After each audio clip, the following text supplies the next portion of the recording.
Ever have that feeling where you look at your finances and on paper, everything seems like it should be fine? You're doing the right things, you're being responsible, the money is coming in. But then you reach the end of the month and there's this lingering sense that you're just treading water, that the numbers don't fully explain the pressure you actually feel. Today, we're going to unpack that exact experience and look at what's really going on beneath the surface. You might have a stable income, a predictable paycheck that shows up on schedule and forms the foundation of your budget. It's the number you rely on to plan your rent, your savings, and your everyday spending. In theory, it's supposed to be the steady constant in your financial life. At the same time, that steady income is colliding with a world of costs that feel anything but stable. Grocery bills fluctuate, gas prices swing, and everyday expenses seem harder to anticipate. This creates a disconnect between what you earn and what it actually costs to live. That feeling is not imagined, and there is a very specific economic framework behind it. To understand that framework, we need to look at how price changes are officially measured. The primary tool used by the government is the Consumer Price Index, commonly known as the CPI. It's the number most often referenced when inflation is discussed and is treated as a kind of economic temperature check. The CPI measures the average change in prices for a broad collection of goods and services that urban consumers typically purchase. You can think of it as an official shopping basket that is tracked over time. Each month, prices across that basket are recorded to see how much they have risen or fallen. That basket is far larger and more complex than most people realize. It includes housing costs, medical care, transportation, utilities, and everyday services like cell phone plans. Tens of thousands of prices are tracked and then averaged together to produce a single figure that represents overall price movement. This number isn't abstract or academic. Once it's released, it influences a long chain of decisions that directly affect everyday financial life. Policymakers use it to guide interest rate decisions, which in turn affect mortgages, credit cards, and savings accounts. It also plays a role in cost of living adjustments for programs like Social Security.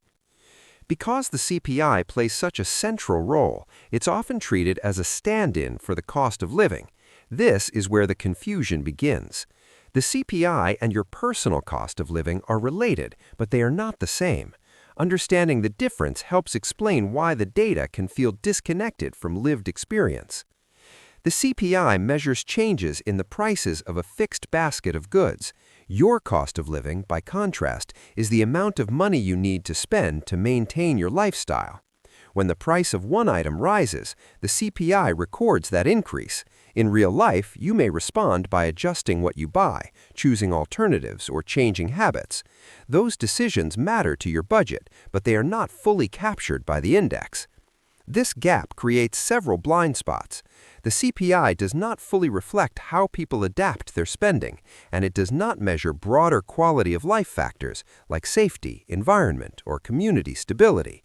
It is based primarily on urban consumers and excludes major financial elements like investments or home purchases, which are treated as savings rather than living costs. These limitations help explain why official numbers can feel out of sync with lived reality. The disconnect is not only economic, but psychological as well. Even when inflation slows, many people continue to feel financially insecure because past price increases linger in memory and shape how safe or vulnerable they feel. Research consistently shows that perceived financial security often has a stronger impact than objective measures like income alone. Ongoing stress about money can undermine a sense of stability, even when the numbers suggest things should be manageable. How money feels is not always aligned with how it is measured. One concept that helps explain this is mental accounting, a term associated with economist Richard Thaler. People naturally separate money into different mental categories, treating some funds as untouchable while carrying debt elsewhere. This behavior may look irrational on paper, but it reflects how humans actually think and cope, and it falls outside traditional economic models. To get a clearer picture of financial health, it helps to look beyond income alone and consider wealth. Income is a flow, the money that arrives regularly to cover expenses. Wealth is a stock, representing what you own minus what you owe, including savings, investments, and property. Over recent decades, incomes from many middle-income households have grown modestly, while wealth has become increasingly concentrated. Asset values, like stocks and real estate, have often risen faster than wages. For those relying mainly on income, it can feel like progress is slow or fragile compared to those whose wealth grows through assets. For many middle-income households, housing represents the largest share of total wealth. This concentration creates vulnerability because a downturn in housing can erase years of progress. Those with more diversified assets are better insulated from these shocks, deepening the sense of imbalance. The purpose of understanding all of this is not to master economic statistics or predict future numbers. It's to gain a clearer and more grounded understanding of the forces shaping financial life. Recognizing the limits of official measures, that financial stress is deeply psychological, and that wealth accumulation follows different rules than income, can be empowering. It validates the feeling that the numbers don't always tell the whole story and helps create a more stable framework for interpreting economic news. The next time you hear a headline about inflation or the economy, it's worth asking what is being measured and what is being left out. Understanding the difference between a price index and your own cost of living doesn't just make you more informed, it provides a steadier foundation for thinking about your financial world.